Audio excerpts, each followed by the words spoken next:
खाली जे भूभाग पाहायला भेटतो याला जावली खोरा असं म्हटलं जातं बघा। ह्या जावली खोऱ्यावरती देखील एक मन रचली गेलेली आहे की अस्वलाच्या केसामध्ये ऊस सोडलेली सापडू शकते, परंतु या जावली खोऱ्याच्या जंगलामध्ये 4 पायाचे 2 बालाडे जायचे हाती सोडलेले कधी सापडू शकत नव्हते बघा। एवढं भन्नाट जंगल पाहायला भेटायचं।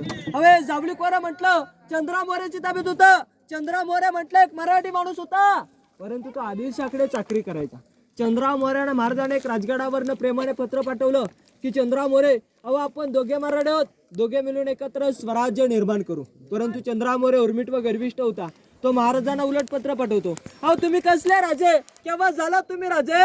खरे राजे तर जावली खोऱ्याचे आम्हीच आहोत। याला जावली तर जाल गवली उद्याचा असेल आजच्या, तुमच्यासाठी दारुगोला तोफखाना सज्ज आहे।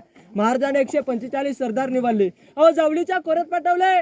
चंद्रराव मोऱ्यांचा धाकटा भाऊ हनुमंतराव मोरे हा सूर्याजी काकडे यांच्या हस्ते प्रतापगडाच्या पायथ्याशी मारला गेला। चंद्रा मोऱ्याला वाटला आता आपला वध होईल। हा रायरीच्या पायथ्याशी 15 मे 1656 शरण आला बघा। शरण आलेल्या व्यक्तीला काय महाराज मरण देत नव्हते। अहो महाराजाने रायरीला पाहिलं, रायरीने महाराजांना पाहिलं। रायरीला पाहताच महाराजांच्या तोंडून काय उद्गार वाक्य बाहेर पडले। उद्गार वाक्य असेत की राजा खासा जावणी पाहता गड हा बहुत चकोट, चौतर पहा गडाचे कडे तासिल्याप्रमाणे गाव दीडगाव उंच, पर्जन्यकाली कड्यावरती गवतही नाही उगवत, दोंडा तासी बेकच दौलत बाद गड 10 गुणी उंच। ऐसे देखुनी महाराज संस्कृत झाले आणि बोलिले तख्तास जागा तो हाच गड खरा करावा। तख्त म्हणजे राजधानी बघा। अहो राजधानीसाठी या गडाची निवड केली। महाराजांची पहिली राजधानी पुण्यामध्ये राजगड, दुसरी राजधानी आज आपण पाहतो प्रत्यक्षात रायगड बघा।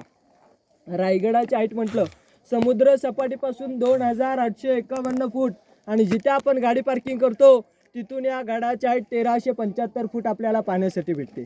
आता आपण ही रायगडाची समोरची बाजू पाहिली, येताना गडाच्या मध्यभागी दरवाजा पाहायला भेटला असेल। हा गडाचा मेन गेट आहे, महादरवाजा। याची रचना पाहिली खालून, तुम्ही दरवाजा पाहण्याचा प्रयत्न केला असेल, दरवाजा दिसला का? नाही दिसत बघा, फक्त तटबंदी पाहायला भेटते। दरवाजा कधी पाहायला भेटतो? ज्या वेळेला आपण तटबंदीच्या आतमध्ये फिरून येऊ त्याच्यानंतर आपल्याला दरवाजा पाहायला भेटतो। मग याची रचना ही नागमोडी सारखी दिलेली आहे, जणू काय सर्प चालतो अशा प्रकारे या दरवाजाची रचना आहे। मग नागमोडी सारखी रचना का दिले? तर आजूबाजूने सह्याद्रीच्या पर्वतरांगेने घेरलेला आहे। अहो या सह्याद्रीवरनं दरवाजा तोडण्यास कधी तोफेने बडीमारा केला जाऊ शकतो। हा बडीमारा केला तर तो भिंतीवर त्या आदलावा, आतमध्ये दरवाजा हा सुखरूप राहावा म्हणून त्याची रचना ही नागमोडी सारखी दिलेली आहे बघा। रायगडावरती आल्यानंतर हा रायगडावरचा पहिला स्पॉट पाहायला भेटतो। या तलावाला इतिहासामध्ये हत्ती तलाव असं म्हटलं जातं। मग मनामध्ये शंका निर्माण झाली असेल का? 4 पायाची तुम्ही 2 पायाची माणसं पायथ्यापासून माथ्यावरती आलात, दमछाक झाली, मग 4 पायाचे हत्ती पायथ्यापासून माथ्यावरती येणं शक्य होतं का? नव्हतं ना। दूरदृष्टी गनिमी कावा, कधी गनिमी काव्याने पद्धत चालवली जायची बघा। गड बांधण्यासाठी 14 वर्ष लागली, 1656 ते 1670 ह्या 14 वर्षामध्ये गडाची बांधकामं चालू होती।